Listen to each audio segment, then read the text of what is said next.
السلام علیکم ورحمۃ اللہ وبرکاتہ۔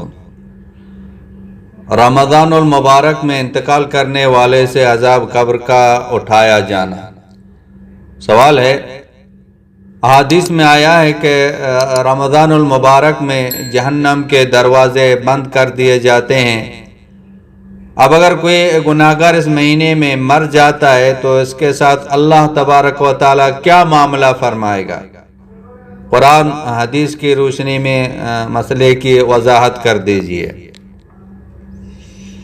اس کا جواب یہ ہے کہ رمضان المبارک اور جمعے کے دن انتقال کرنے والوں کے بارے میں روایت میں آتا ہے کہ ان سے قبر کا عذاب ہٹا دیا جاتا ہے۔ اب یہ عذاب صرف رمضان المبارک اور جمعے کے دن ہٹا دیا جاتا ہے یا تک قیامت؟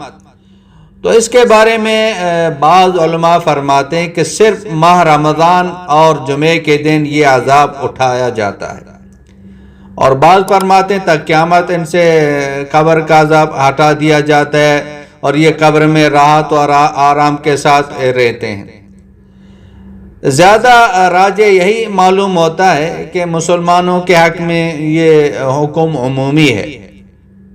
اگر کسی مسلمان کا انتقال رمضان المبارک یا جمعے کے دن ہو جائے تو تا قیامت عذاب قبر منکر نکیر کے سوال سے وہ محفوظ رہیں گے۔ اللہ تعالیٰ کی رحمت سے یہ بعید بھی نہیں ہے کہ وہ حشر میں بھی اس سے حساب نہ لیں۔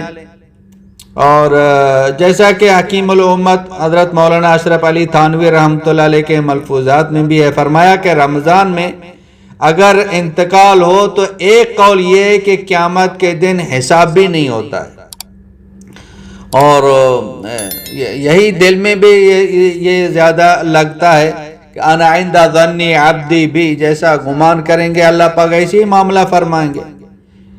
اور اس کے علاوہ اگر کوئی غیر مسلم رمضان المبارک میں مر جائے تو صرف ماہ رمضان کے احترام میں رمضان تک عذاب قبر سے وہ محفوظ رہے گا، اور رمضان کے بعد پھر اسے وہ عذاب شروع ہوگا۔ واللہ اعلم بالصواب۔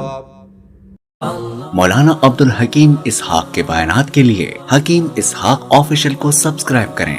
مولانا عبدالحکیم اسحاق۔